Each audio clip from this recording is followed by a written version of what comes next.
Tonight I am going to discuss on particular subject which is controversial, and also the followers of some other religions condemned Buddhists as idol worshippers. But those who worship the Buddha image do not know how to explain, how to answer actually what they are doing. Just worship and pray and do some offering. But it is very significant if you can explain to others. So, Buddhism, Hinduism, and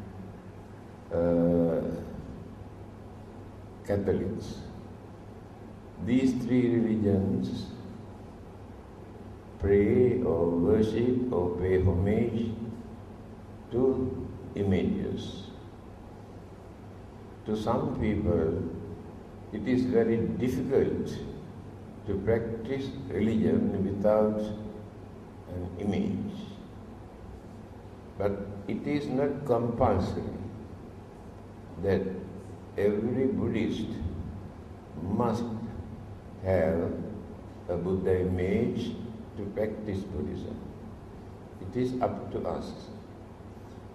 At the same time, others should not criticize or condemn us just because we worship the Buddha. I can tell you a very nice story. It is in Mahayana schools of Buddhism. 200 years after the Buddha, there was a well-known monk called Upagupta. When he preached, thousands of people assembled. Then more and more people started to come and attend his talk. Mara was watching. You know Mara. Buddhism says Mara. Muslims and Christians say Satan. And Hindus say Asura. Against Buddhism or religion. They always try to obstruct or disturb followers of any religion. So Mara was very unhappy when he saw more and more people assemble to attend his talk. What he did, he organized some sort of entertainment just opposite the temple. Beautiful dance and music and entertainment.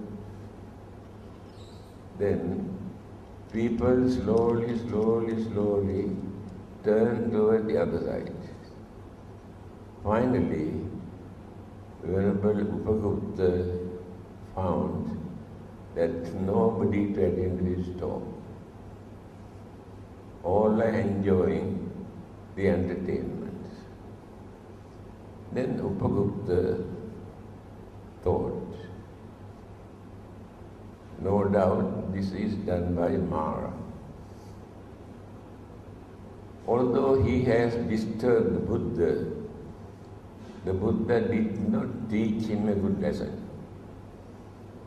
But I am going to teach him a good lesson.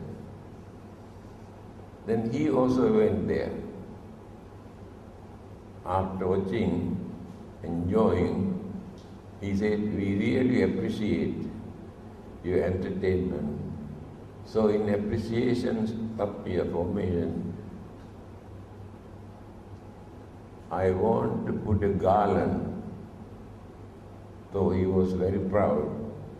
So when the Buddha put a garland on his neck, then he felt this garland is tightening his neck like a python. He tried and tried to take it out. He could not do anything. Then he went to Sakra. You know Sakra, the king of the Devas. Asked him to help. Please take out this, otherwise I may die. This is tightening my neck. He tried his best. He also could not take it out. Then he said, you must go to Mahabrahma, the creator God. I think he can do that. Then he went to Mahabrahma and appealed him to take out this garland. He also tried his best, but he could not take out. Then he said, I think only the person who has put this garland on your neck can take it out, nobody else.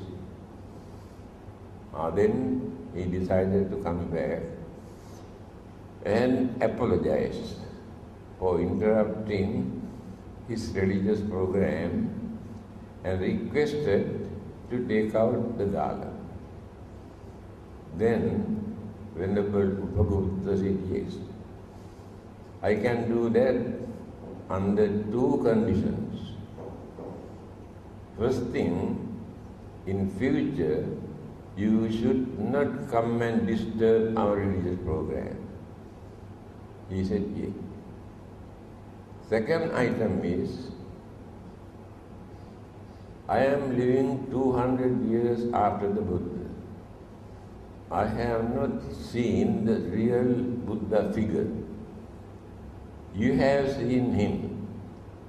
You can appear as Buddha because you got that power. Then Maharaj said, yes, I can do that, but under one condition. When I appeared as the Buddha, you should not worship me because I am not a holy man. Then Upagupta said, no, I am not going to worship you. Then suddenly he appeared with all the 32 special characteristics of his physical body. So he was so happy. Then at once he worshipped. Then Maharaj shouted, you promised not to worship me. Why do you worship me? Then the Buddha said, you must understand, I did not worship you. I worship the Buddha. Here, whatever may be the object that you keep, you respect, pay homage, you worship the person, not that symbol or image. Then there is another story, also in Mahayana schools of Buddhism. When the Buddha was away for 3 months, all the disciples every day come and grumble and cry and worry, saying that why they cannot see the Buddha. Venerable Sariputta, his chief disciple, went to see the Buddha. Said, devotees are grumbling, crying that they want to see the Buddha. What can I do? Then the Buddha said, I cannot come back until I finish my preaching here. You can go back and ask the king to erect a Buddha image with all the features of the Buddha. He come back and approached the king. the king could manage to find out a suitable man who could erect the real figure of the Buddha with sandalwood. So, after that, they kept this image on the table. They started to worship because the Buddha figure is there. Everybody is happy. So one day, this is a wooden house. A rat came and taken away a burning wicks from the oil lamp. This is now 7-story building. When the rat carried this one upstairs, the fire burned his mouth, he dropped it there with the fire. Then the whole building turned into ashes. Then people were worried about not the building, about the Buddha image. So all of them come and started to dig and dig and dig and found out the wooden Buddha image remained without any damage. Then they had more devotions and confidence and again kept the image on the table. When the Buddha has completed his preaching, he come back. When the Buddha entered into that building, the image got down and went to meet the Buddha. Then the Buddha said to this image, no, you must go back. You must stay here to represent when I am gone. Here, these are the stories that we can find in other schools of Buddhism.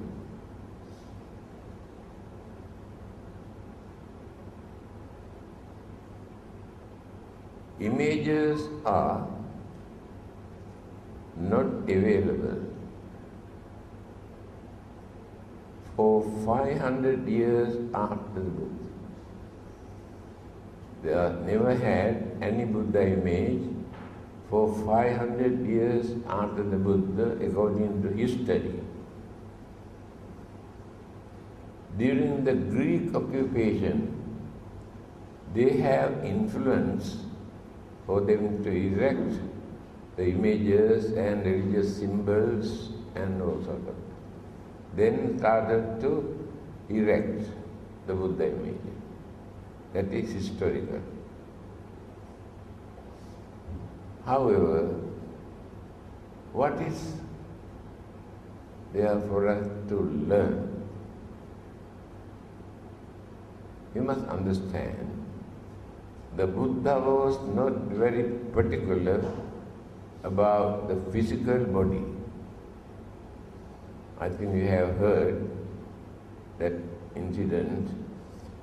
One of his disciples, called Vakkali, every day he come and sit down in front of the Buddha and watching. And one day, the Buddha asked Vakkali, what are you doing here? Just like watching television. Then he said, when I look at your features, your complexion, your serenity, it gives me a lot of happiness.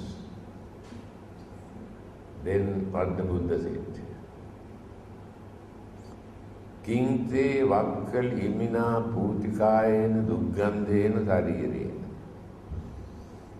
Vakkali, by watching this dirty, filthy, smelly and very uncertain impermanent physical body, what do you gain? You entertain only your emotion. You never gain any knowledge about the Buddha or his teaching. Then the Buddha said, Yo dhammang passati, so mang passati. One who sees or one who can understand the Dhamma taught by the Buddha, in this Dharma, you can see the real Buddha figure, not by watching the physical body. Here, you can understand Buddha was not interested erecting any images and admiring the beauty of the physical body. You must enrich your knowledge, your understanding of the Dhamma. Then you can see the real Buddha in your mind. Because according to Mahayana Buddhism, there are 3 bodies of the Buddha. Dharmakaya, Sambhogakaya, Nirmanakaya. Nirmanakaya, the body that he used for eating, drinking, sleeping, walking, as usual human being. That is one of the bodies of the Buddha. Sambhogakaya, kaya means body. The body that he used for preaching, talking, advising, guiding people. But after his passing away, these 2 Buddha bodies disappeared. Sambhogakaya, Nirmanakaya. But Dharma body of the Buddha never died, never disappeared. Dharma body remains forever. That means Buddha is not dead. People cannot understand this. Buddha is not his name. For his enlightenment, we call him Buddha. One of his discourses, he has mentioned, whether the Buddhas appeared or not, Dharma exists forever in this world. Dharma is not created by the Buddha. Dharma exists. When the Buddhas appear, they reveal, they explain, they teach others, because people have forgotten or misinterpreted or misused, blindfolded in the name of Dharma. People have misconception. So when the Buddhas appear from time to time, he introduced the real Dharma again. That is why the Buddha appeared in this world to reveal the real Dharma. What is Dharma? Why the teachings of the Buddha is called Dharma? Dharmata, natural occurrences,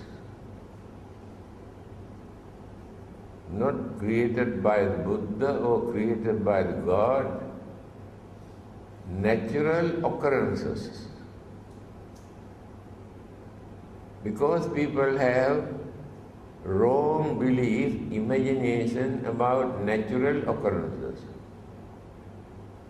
Take for instance, things come into existence, exist for a certain period, then go on changing.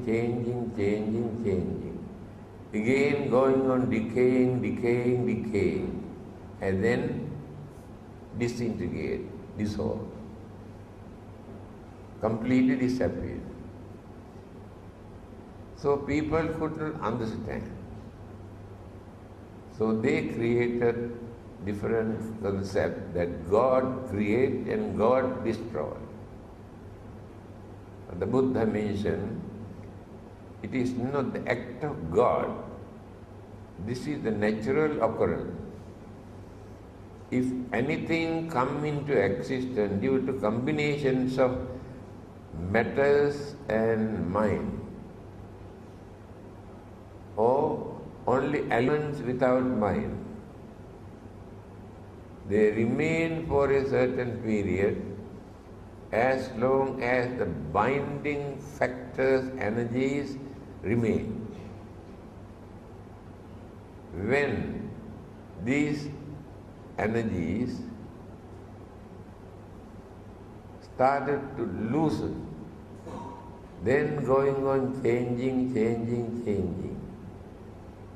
When they started to separate, going on decaying,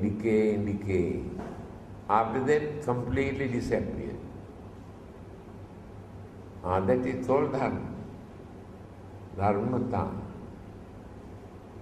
Take another example. A child is born.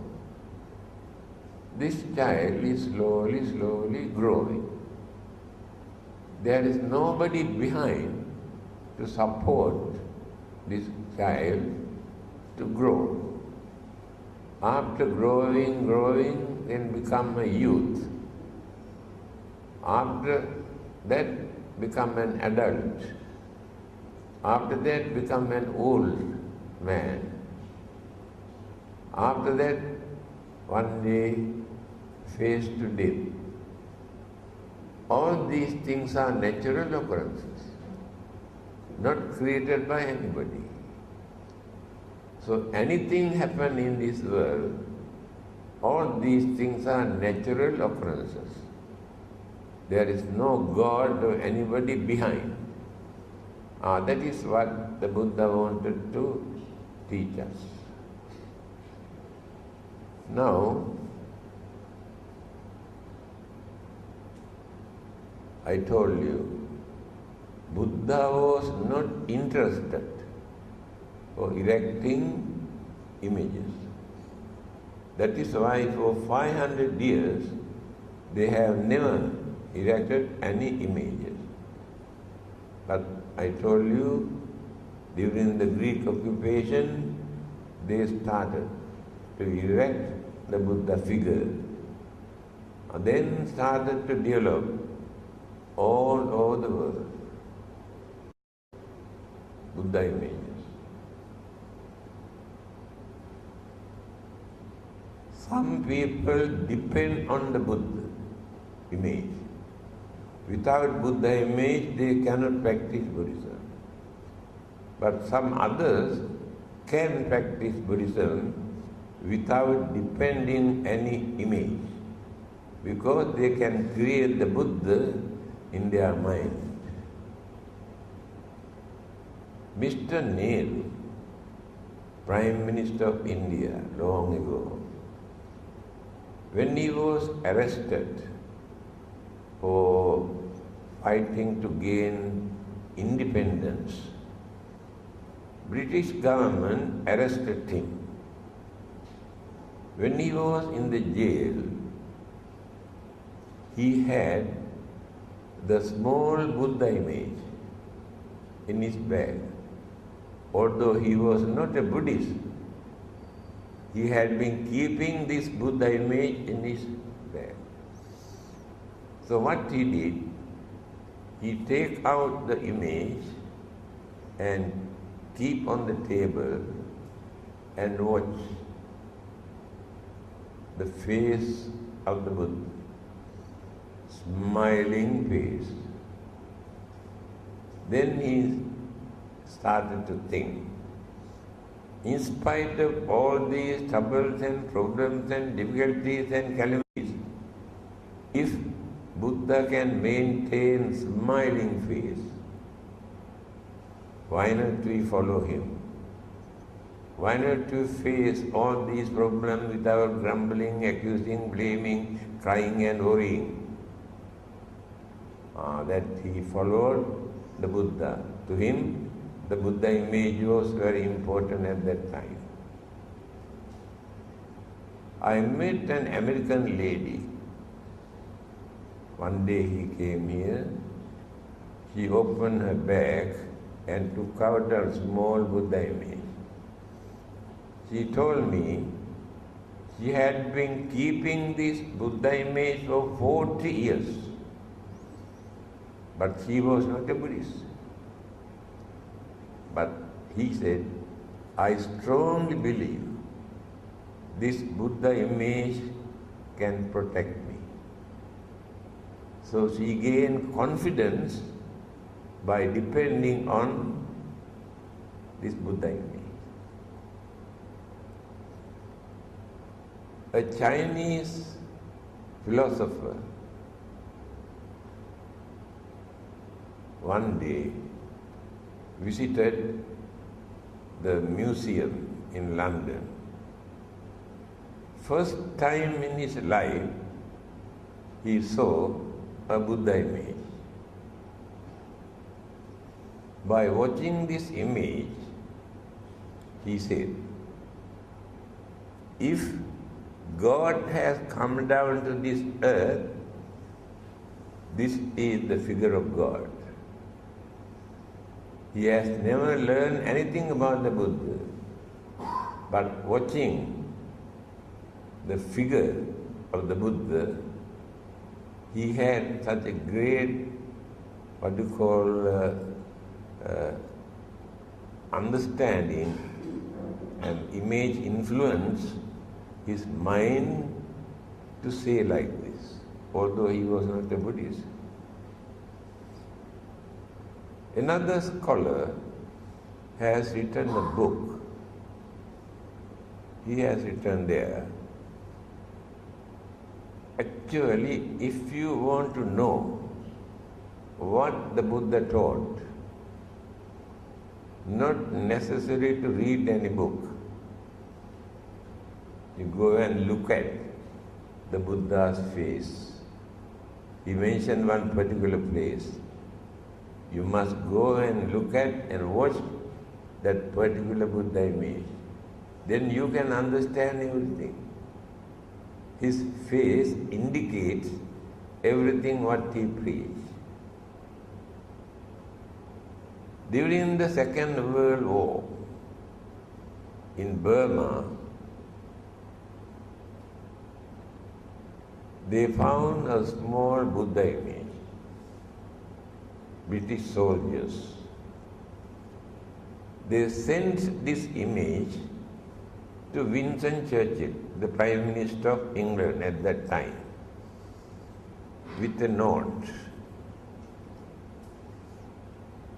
You better keep this image on your table. Whenever you have worries, fear, disappointment, look at the face of this image. I believe that you can reduce your fear and worries and frustration. They were not Buddhists. Here you can understand how the Buddha image influenced even non-Buddhists. Now let us come to talk what Buddhists are doing by keeping an image. Others condemn us saying we worship the Buddha as idol worshippers. We are not idol worshippers. We do not worship the idols. We keep the Buddha image as symbol. That symbol influences our mind, calm our mind. then we will be able to concentrate very easily. Then they pay respect, pay homage. We can say it is not worshipping and not praying. We cannot use the word that Buddhists are praying to images. Then it is wrong. They should not pray to Buddha image. And when the Buddha was alive, people never come and pray him. They regarded him as great master or teacher, but not to come and pray.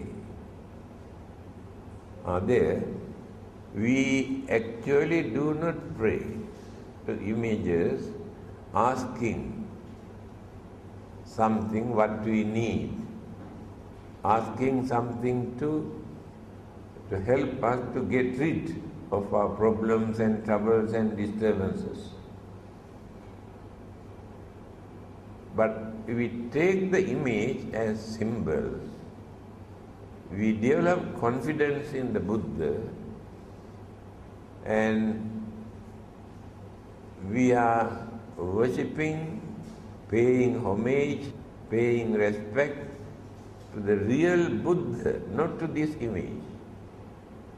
We do not worship this image, but this image is a symbol. When you look at his face, you can gain lot of happiness, satisfaction, reduce your tension, fear, worries, disturbances. Then you can take the Buddha image as an object for your meditation. Buddhanussati bhavana. Concentrate on the great qualities, virtues of the Buddha. Now when you recite Itipiso Bhagava Arahang Samma Sambuddho Vidyacharana Sampanno Sugatto Lokavidu Anuttaro Purisadhamma Sarathi Sattha Deva Manussana. 9 virtues, characteristic of the Buddha mentioned here. So by mentioning the great virtues and the qualities of the Buddha, we pay homage, pay respect. It is not praying. That is what others could not understand. So Buddhists do not pray to any image. They pay respect and take as an object for them to concentrate, for them to meditate, and to remember the great qualities, virtues of the Buddha. It is Buddhanusati bhavana. Concentrate on the Buddha. That is what Buddhists are doing. So many others who could not understand this, they say we are idol worshippers, and we do not know how to explain to others. I know one of our members who had been keeping a Buddha image in his house for 45 years. One day, a Christian mission entered into his house. Straight away told him, "You are worshipping your dead man. Buddha is not a god, he is a man, he is dead. What can he do for you? Why do you want to keep this? Why do you want to worship this?" He came and told me, "Actually, I do not know what to say. This is the problem with our Buddhism. They worship, they offer, but they do not know actually what they are doing. When they say, Buddha is not a god, he is a man. If you try to prove that the Buddha is God, we are wrong. We reduce the real great qualities, virtues, wisdom of the Buddha if we try to introduce the Buddha as a God. You do not know that. Why? A God cannot become a Buddha. Any divine beings cannot become the Buddha. Only human beings. Why? We are called Manushya. Mana Ussannata. One who can raise, develop, cultivate the mind up to the maximum level. That living being is called Manushya, human. You cannot find another living being among the 31 group of living beings in this universe that can compare with the human mind. Human beings have thinking mind. Others have mind. They use their mind to find out their food and protection and shelter and sexual pleasure. Only for these people. They do not know what to think beyond that. Let us take Devas and Brahmas, divine beings. We worship them, thinking they are very powerful and they can help us, support us. We worship them. But you do not know even the king of the Deva, the Sakra, worship the human being. We do not know that. So one day, he was worshipping to one direction. Then his attendant, Matali, said, "You are the king of this heaven. To whom are you worshipping?"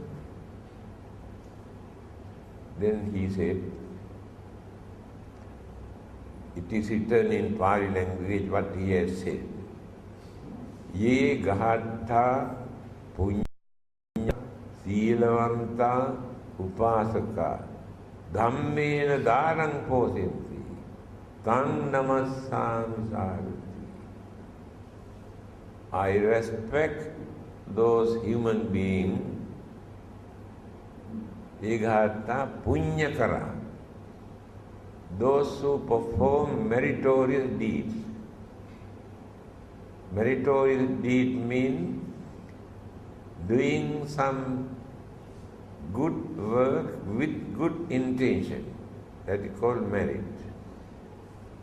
Helping others, supporting others, and release others' sufferings and problems and sicknesses and whatever we can.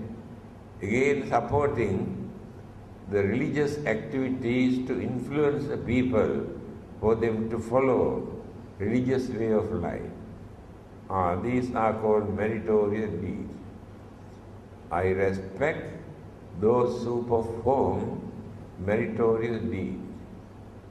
Punyakara. Silavanta.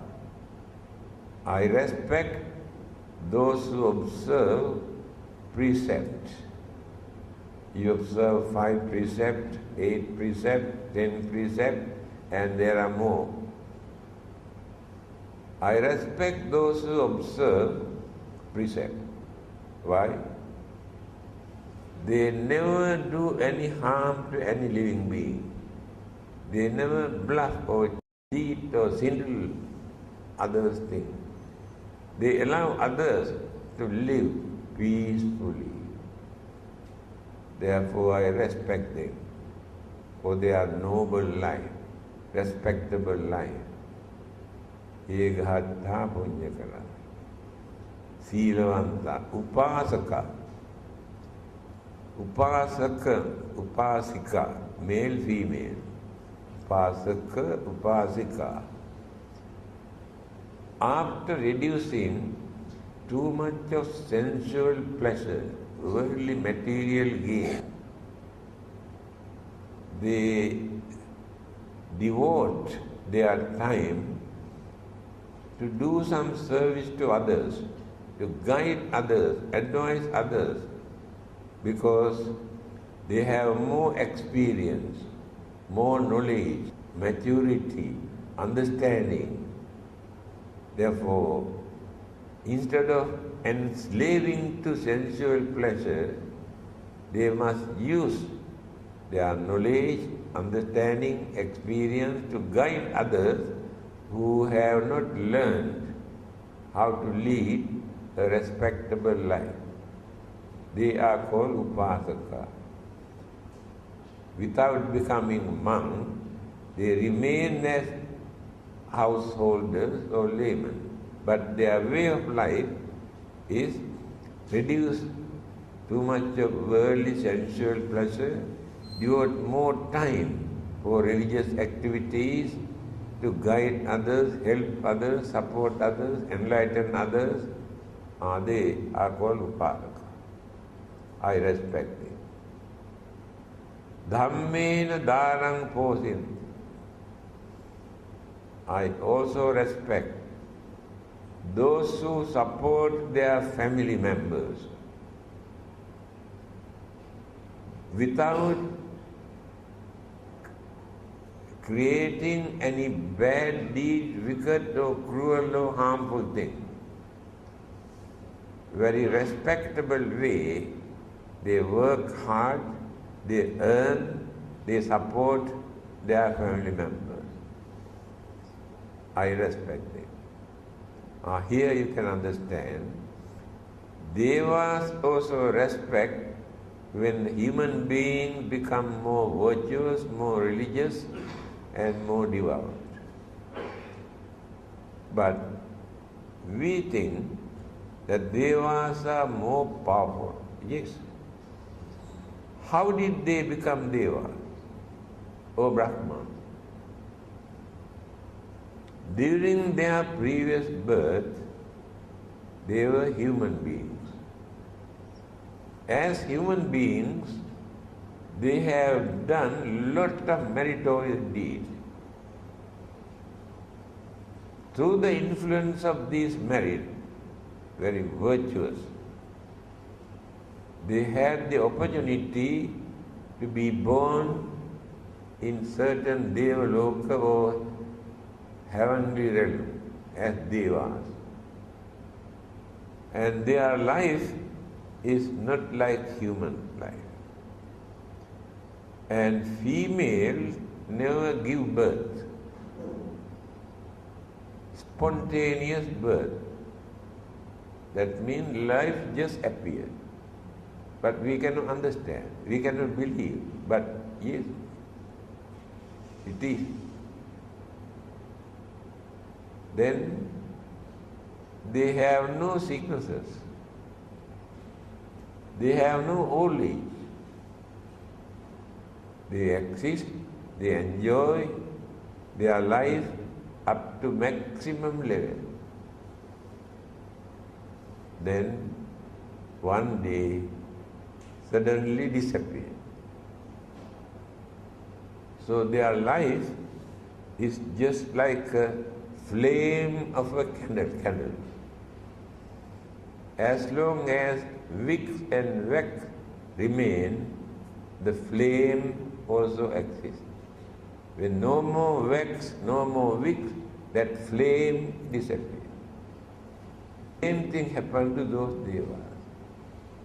Then what will happen to them after that? That is the most important thing.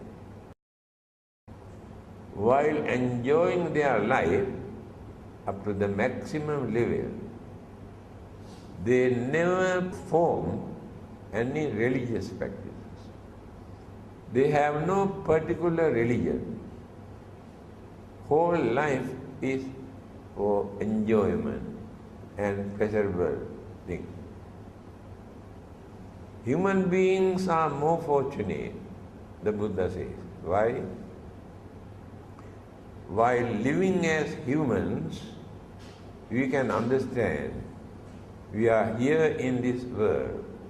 We enjoy our life just because we have done some meritorious deeds during our previous birth.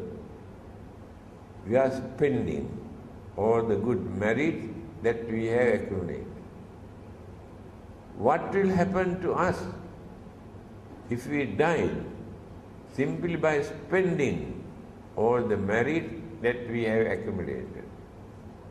By knowing this, they try to prepare for the next existence. There is no another living being who can do that, because they have no idea of another existence. This is the most advanced level of human life. Now, especially as Buddhists, we believe this is not the first and the last life. Continuity is there. So if birth and death and birth and death, it is natural, not created by anybody. Some people say, oh, we don't believe in rebirth. Not necessary to believe. It is natural. Just because they don't believe, can they stop rebirth? Never. It is not created by God or God, Buddha. It is natural. So, use our common sense. How Buddha explained. A group of young people approached the Buddha and said, at the moment we have no proper religion. There are many religions, they talk that their religion is better than other religion. Therefore we cannot decide which religions to accept. Can you please advise us? Then the Buddha has given 10 guidance for them to consider how to choose a religion. And some of them, you should not believe anything just because others come and tell you. Don't depend on them to understand religion. You should not believe this is our tradition, this is our way of life, therefore we must practice this, we must follow this. No, there is no religion for you to accept like that. If not, you should not think the majority here in this country or in this world follow this religion. Therefore we also must follow that religion. According to the Buddha, majority here in this world are not understanding people. Only very few people are there who can understand things properly, the Buddha says. Therefore they follow their religion thinking they are right, others are wrong. But don't follow them. Again, it may appeal to your mind. Or you think this is very nice. You should not accept a religion thinking in that way. These are the few advices given by the Buddha how to choose a religion. Then he said, when you do something, if you are not going to harm others or harm yourself, then accept this as religion. You can enjoy yourself by harming, disturbing others. Don't accept that kind of religion. You can entertain others and you lead a miserable life. Don't accept this kind of religion. Whatever you do, if you can gain some sort of satisfaction and happiness, and if others also gain some sort of happiness, then accept this kind of activities as religion. Then they were fully understood. Actually, we do not follow rebirth, life after our death. And the Buddha said, it is not necessary to believe. Whether you believe or not, it is natural.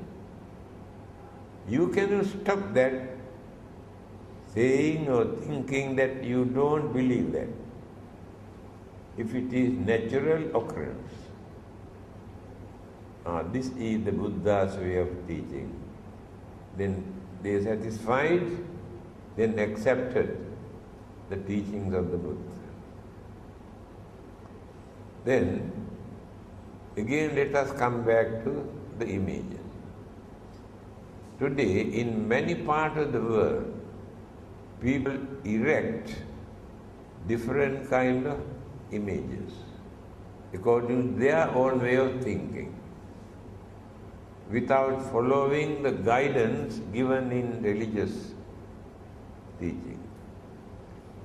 The Buddha's features, 32 characteristics in his physical body is like this. Without regarding this, they erect images according to their way of thinking. You know, in many places you can see belly Buddhas. That is their imaginations, that is prosperity, satisfaction. They indicate in that way. In certain places, they erect 4-faced Buddhas and they worship. Especially ladies like that. Why? This Buddha can see where their husband goes. You got face here, face here, face here, face here. He can see properly. Therefore, they worship more to this kind of Buddhas. This is our imagination. Now people started to erect image of Maitreya Buddha. He did not become the Buddha yet. He remained as a Bodhisattva in any part of the world. He is cultivating, developing all the great qualities, virtues, then attain the Buddha. But in many countries, they started to erect the image of Maitreya Buddha. How can they erect the Maitreya Buddha? Still he did not become the Buddha. So we should not become slaves to images. Take image as a symbol, as an object for us to follow the Buddha, to gain more confidence, to calm our mind. When we have fear, worries, problems, we can pay homage to the Buddha. We can concentrate great virtues, good qualities of the Buddha. Then you can remember certain advices given by him.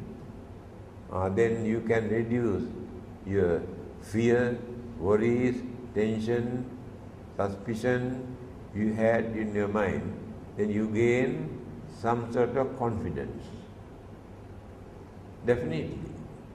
If you pay homage to the Buddha image, by considering like this, but you should not worship the Buddha image to become rich, make more money, to get lucky numbers. If you praise the images, you never gain these things from the image. Don't expect anything from the image. That is why others condemn us as idol worshippers. Now Hindus, they have more images because they have three gods, Brahma, Vishnu, Shiva. Again, Catholics, they have image of Jesus and Virgin Mary. They pray and worship. But Christians do not create images. They take only symbol, the cross, to pay respect and to follow, but no images. That is why Christians say Catholics are not Christians. They are idol worshippers. They are wrong. They respect their master, their teacher, and explain the great qualities and virtues and services that they have done. Therefore, there is nothing wrong. When our father or mother died, we create a very good image. Image means picture of the father and mother. It is just like idol worshipping to others. But they are doing that. Why do they want to keep the image or the picture of their father or mother to respect them? Then how can they criticize Buddhists? By keeping Buddha image and worship them. So the image is important for us to remember the great qualities and virtues. When we have fear and worry, look at his face, as Mr. Nehru said, and can calm our mind, can reduce our fear and worries. That is why we are keeping a Buddha image. But we should not distort the figure of the Buddha, erecting four-faced Buddhas, belly Buddhas, and so many kind of Buddhas in different countries. So, now nearly 1 hour. I think you can understand what you are doing. If you have not understood, now you can understand why we should pay homage, pay respect, worship the Buddha. We do not worship this image. We worship the Buddha. When you look at the image, you can record the Buddha into your mind. Then you worship the Buddha. That is what others could not understand. That is why they say we are idol worshippers. When we invite some of our Muslim friends to attend some meetings here in the temple, you know what they say? If there is any image, we don't want to go there. They don't like to see the images of religious people or saints or any other images. There is no reason for them to go against them. And Sikhism, Sikh Punjabis, they also do not have any image. They have their holy book, Guru Grantha.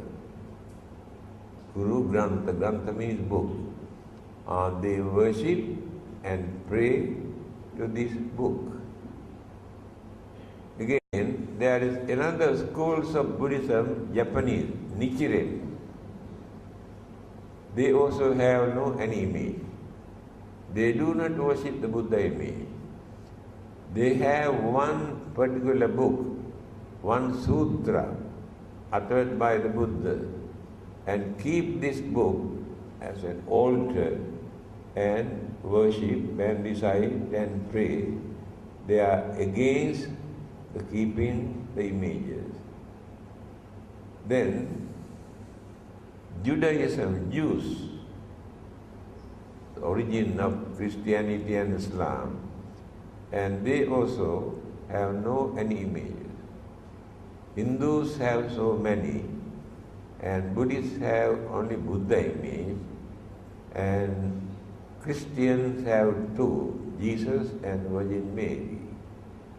Therefore, we pay respect, we pay homage in appreciation of their services they have rendered.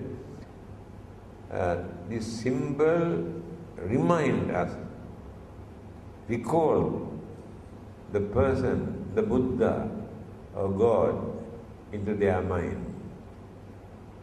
Therefore, that allegation that we are idol worshippers and we are sinful and we cannot go to heaven if we worship the idols, they are wrong. And now remember how to answer. When the Buddha is not a God, he is a man. The Buddha cannot, God cannot become a Buddha because they cannot develop their mind up to that maximum level. Only human mind can do that. Step by step, when somebody asks, having seen the Buddha, he has never seen such a serene figure in his life. He could not understand this is a human being. He approached the Buddha and asked, "May I know whether you are a God?" The Buddha said, "No." But others say they are God or son of God or messenger of God. But the Buddha said, "No, I am not a God." Then he asked, "There are any other form of supernatural living being?" The Buddha says, "No, I am very natural." Then he asked, "In that case, are you an ordinary human being?" Buddha says, "No." Now confusing in his mind who this person is. Neither God, nor an angel, nor a human being. Then he asked, "Then who are you?" The answer given by the Buddha, his self-introduction, is very important. Many people do not know. If others come and ask, "You worship, you follow the Buddha, can you tell me actually who the Buddha is?" Very few people can explain who the real Buddha. The self-introduction given by the Buddha is really wonderful, very clear. He said, "Abhinyayang abhinyatham." I understood everything that exists in this world. How did he do that?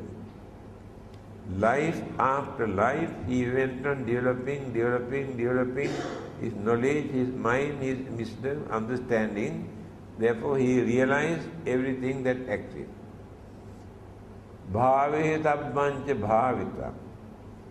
I have practiced all the great qualities, virtues, principles, morals in this world at the maximum level, life after life. Then, pahatabbang pahinang me. I have eradicated all the evil, wicked, cruel, harmful, immoral thoughts, words and action. Tasma buddhosim brahmana. Therefore, I am the Buddha. I am not a God or angel or ordinary human being. This is a wonderful explanation. Please remember. one who has understood everything, developing his mind life after life, not within one lifetime.